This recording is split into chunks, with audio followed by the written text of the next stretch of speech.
ദൈവത്തിന് സ്തുതി. പ്രഭാതകിരണത്തിലേക്ക് സ്നേഹവന്ദനം. ഭാഗം 1818. ഇന്ന് ഡിസംബർ മാസം 22 ഈ ആണ്ടിലെ 357 ദിവസത്തിലെത്തി. 9 ദിവസങ്ങൾ കൂടിയാണ് ഈ ആണ്ട് തീരാനായിട്ട് അവശേഷിക്കുന്നത്. വീണ്ടും ഒരു ഞായർ ദിനവുമാണ്. സുവിശേഷങ്ങളിൽ വിശുദ്ധനായ മത്തായി ശ്ലീഹായും ലൂക്കോസും ക്രിസ്തുയേശുവിൻ്റെ വംശാവലി രേഖപ്പെടുത്തുന്നുണ്ട്.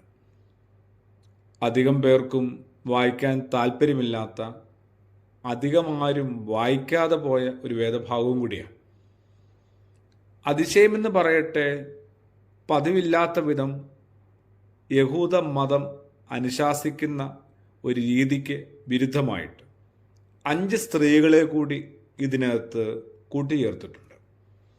ദൈവത്താൽ കണ്ണി ചേർക്കപ്പെട്ടവരാണ് ഇവർ, യാതൊരു സംശയമില്ല. കൃപയാൽ കണ്ണി ചേർക്കപ്പെട്ടവർ. താമാറും രാഹാബും ഊര്യാവിൻ്റെ ഭാര്യയായ ബത്ശേബയും രൂത്തും പരിശുദ്ധ അമ്മ മറിയവും പല കാരണങ്ങളാൽ കണ്ണി ചേർക്കപ്പെടാൻ തീരെ സാധ്യതയില്ലാത്തവരാണ്. വിശുദ്ധനായ മത്തായി ശ്ലീഹ ക്രിസ്തുയേശുവിൻ്റെ വംശാവലി രേഖപ്പെടുത്തുമ്പോഴാണ് ഇവരും ഇതിനകത്ത് കണ്ണി ചേർക്കപ്പെടുന്നത്.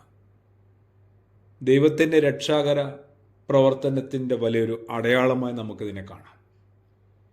ഇവർ മക്കൾക്ക് ജന്മം നൽകിയ വിധവും സാഹചര്യവും നോക്കിയാലും, വിവാഹബന്ധങ്ങളിലെ ആഢ്യത്വമില്ലായ്മയും ആഭിജാത്യമില്ലായ്മയും നോക്കിയാലും ലോകപ്രകാരം കണ്ണി ചേർക്കപ്പെടാൻ ഒട്ടും സാധ്യതയുള്ളവരായിരുന്നില്ല ഇവരാരും.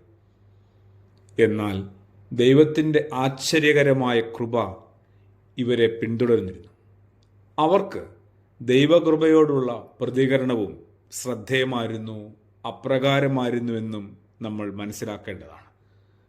ആരെയും നമ്മൾ ഇനി ചെറുതെന്ന്, വിലകെട്ടവരെന്ന്, അപ്രധാനപ്പെട്ടവരെന്ന് വിലയിരുത്തരുത്. അങ്ങനെ ചെറുതാക്കി നിന്ദിക്കരുത്. ദൈവത്തിൻ്റെ ഹൃദയത്തിലും ദൈവത്തിൻ്റെ പുസ്തകത്തിലുമൊക്കെ എല്ലാവർക്കും ഒരു സ്ഥാനമുണ്ട്, ഇടമുണ്ട്. അത് നമ്മളൊന്ന് ഓർക്കാനായിട്ട് ക്രിസ്മസിന് മുമ്പുള്ള ഒരു ഞായർ സഭ നമുക്ക് ക്രമീകരിച്ച് തന്നിരിക്കുകയാണ്. ഞാനും ദൈവത്തിൻ്റെ പുസ്തകത്തിൽ പേരെഴുതപ്പെട്ട ഒരാളാണ്. അതുകൊണ്ട് തന്നെ എനിക്ക് ഈ ഭൂമിയിൽ നിൽക്കുവാനും നിലനിൽക്കുവാനും വളരുവാനും വസിക്കുവാനുമൊക്കെ ഒരു അവകാശം കൂടിയുണ്ട്. ദൈവത്തിൻ്റെ സ്വന്തം ഛായയിലും സാദൃശ്യത്തിലും രൂപപ്പെട്ടതാണ് ഞാൻ.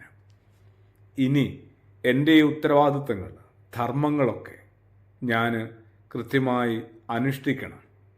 അതിനോട് സത്യസന്ധമായി പ്രതികരിക്കണം. അവിടെയാണ് മനുഷ്യൻ്റെ വീഴ്ച സംഭവിക്കുന്നത്.